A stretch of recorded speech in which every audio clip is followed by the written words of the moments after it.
નમસ્તે મિત્રો, સ્વાગત છે તમારું આપણી યુટ્યુબ ચેનલ રત્નોત્તરમાં. અને આજે આપણે લઈને આવી ગયા છે ખૂબ જ મહત્ત્વની અને અગત્યની નોકરીની નવી જ જાહેરાત વિશે માહિતી.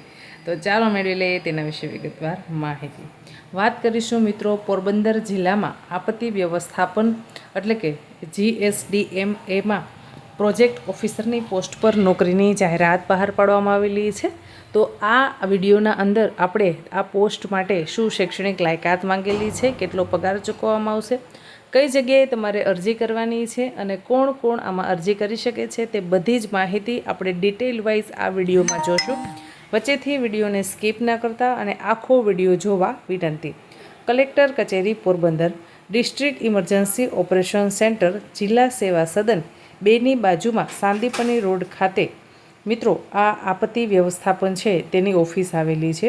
ગુજરાત રાજ્ય આપત્તિ વ્યવસ્થાપન સત્તામંડળ GSDMA દ્વારા 11 માસના કરાર આધારિત પોરબંદર મહાનગરપાલિકા કચેરી ખાતે પ્રોજેક્ટ ઓફિસરની PO પોસ્ટનું નામ છે PO પ્રોજેક્ટ ઓફિસરની એક જગ્યા માટે છે એ લાયકાત ધરાવતા ઉમેદવારો પાસેથી અરજીઓ મંગાવવામાં આવેલી છે.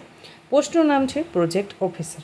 હવે આના અંદર કોણ કોણ અરજી કરી શકે છે? તો કે ભાઈ જે લોકો માસ્ટર ઓફ સોશિયલ વર્ક એટલે કે MSW કરેલા છે અથવા તો સોશિયોલોજી એટલે કે MA સમાજશાસ્ત્ર સાથે કરેલું છે અને તેમને 70% સાથે પાસ કર્યું છે MSW અથવા તો MA સોશિયોલોજી, તેવા લોકો આપત્તિ વ્યવસ્થાપનની જે પોસ્ટ આવેલી છે આપત્તિ વ્યવસ્થાપનમાં POની તેના માટે એલિજિબલ ગણાશે છે અને તે લાયકાત માટે તેઓ છે એ અરજી કરી શકે છે.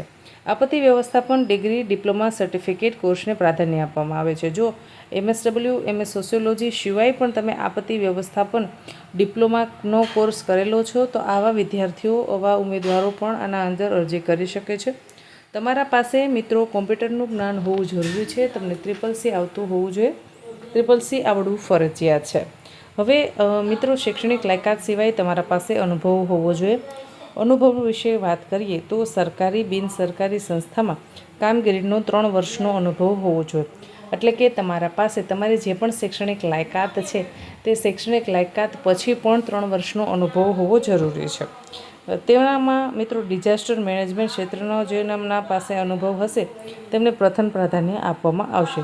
તમારા પાસે ગુજરાતી, હિન્દી, અંગ્રેજી ભાષાનું જ્ઞાન હોવું જરૂરી છે. મહિને તમને 20,000 રૂપિયા પગાર, 5,000 રૂપિયા પ્રવાસ ભથ્થું એટલે કે ટોટલ 25,000 રૂપિયા પગાર છે એ ચૂકવવામાં આવશે. મિત્રો 20,000 રૂપિયા તમારો પગાર અને 5,000 રૂપિયા છે TADA પેટે એટલે ટોટલ મળી અને તમને 25,000 રૂપિયા પગાર છે આ પ્રોજેક્ટ ઓફિસરની પોસ્ટ માટે છે એ ચૂકવવામાં આવશે. તમારી ઉંમર છે એ 35 વર્ષ સુધીની હોવી જોઈએ. એટલે કે 35 વર્ષથી ઓછી હશે તો ચાલશે, પણ 35 વર્ષથી વધારે તમારી ઉંમર હોવી જોઈએ નહીં. રસ ધરાવતા ઉમેદવારો તારીખ 25/6/2024 સુધીમાં તેમની અરજી છે એ કરવાની. પોતાની જે અરજી છે મિત્રો તમારે 25/6/2024 સુધીમાં ફોર્મ ચાલુ કામકાજના દિવસો દરમિયાન તમારે છે એ મેળવી લેવાનો રહેશે. એટલે કે તમે આ અરજી કરવા માંગો છો તો તમે તારીખ 25/6/2024થી ફોર્મ શરૂ થશે ત્યાંથી ઓફિસેથી મેળવવા માટે. એટલે તમારે 25/6/2024 સુધીમાં તમારું અરજી ફોર્મ છે એ લઈ લેવાનું છે. કામકાજના દિવસોમાં જ લેવાનું છે. એડ્રેસ હું આપને જણાવી દઉં છું. ડિઝાસ્ટર શાખા છે એમાંથી તમારે મેળવવાનું છે. તો ડિઝાસ્ટર શાખાનું એડ્રેસ નોંધી લેશો. કલેક્ટર કચેરી Porbandar, district emergency operation centre, જિલ્લા સેવા સદન 2ની બાજુમાં સાંદીપની રોડ, પોરબંદર ખાતેથી તમારે છે એ અરજી ફોર્મ મેળવી લેવાનું છે. આધાર પુરાવાઓની સ્વપ્રમાણિત નકલ સાથે તમારે ફોર્મ છે એ ભરવાનું છે અને પછી ત્યાં જમા કરાવવાનું છે. હવે મિત્રો તમારે 10મા ધોરણનું રિઝલ્ટ, 12મા ધોરણનું રિઝલ્ટ, તમારું લિવિંગ સર્ટી, તમારું ગ્રેજ્યુએશનનું રિઝલ્ટ, તમારા માસ્ટર ડિગ્રીનું રિઝલ્ટ, તમારા પાસે નોકરીનો અનુભવ છે એ અનુભવના જે પ્રમાણપત્રો છે એ પ્રમાણપત્રો, પછીથી તમારે CCC જે કર્યું છે કોમ્પ્યુટરનો કોર્સ છે તેનું રિઝલ્ટ, એ બધું જ તમારે તેના અંદર જોડવાનું છે.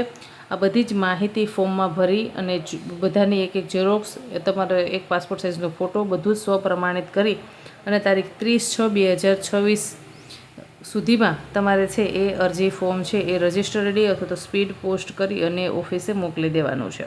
30/6/2024 બાદ જો આ ફોર્મ મળશે તો તેને સ્વીકારવામાં આવશે નહીં, તેને ધ્યાને લેવામાં આવશે નહીં.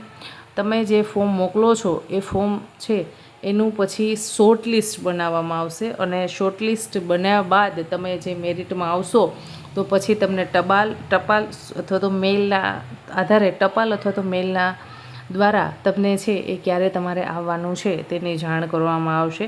ભરતી પ્રક્રિયા અંગેના તમામ નિર્ણયો અને તમામ અધિકારો કલેક્ટર શ્રી પોરબંદર હસ્તક રહેશે, જેની તમામ ઉમેદવારોએ નોંધ લેવી. મિત્રો, ટૂંકમાં હું જણાવું તો કે જે લોકો MSW ભણ્યા છે, મેં સમાજશાસ્ત્ર સાથે ભણ્યું છે અથવા તો જે મને ડિઝાસ્ટર મેનેજમેન્ટનો કોર્સ કરેલો છે તો એ લોકો આમાં અરજી કરી શકશે. તમારે આ ત્રણ જે ડિગ્રી ધરાવી છે એના અંદર 70% તો હોવા જ જોઈએ. 70% તમે ધરાવો છો તો જ આમાં એપ્લાય કરજો. જો સ્પષ્ટતા સાથે આપણે કીધું છે, પછી આપણે 65% 60% વાળા એપ્લાય કરશું તો વેલિડ નહીં ગણાય, કદાચ રિજેક્ટ પણ થઈ શકે આપણું ફોર્મ. તમારે ફોર્મ રૂબરૂ મેળવવાનું છે. 25/6/26થી ફોર્મ વિતરણ શરૂ થઈ જશે, એટલે રૂબરૂ ઓફિસે જઈ ફોર્મ લઈ આવવાનું છે. 30/6/26 સુધીમાં તમારે ફોર્મ રજિસ્ટર્ડ અથવા તો સ્પીડ પોસ્ટ કરી અને પહોંચાડી દેવાનું છે.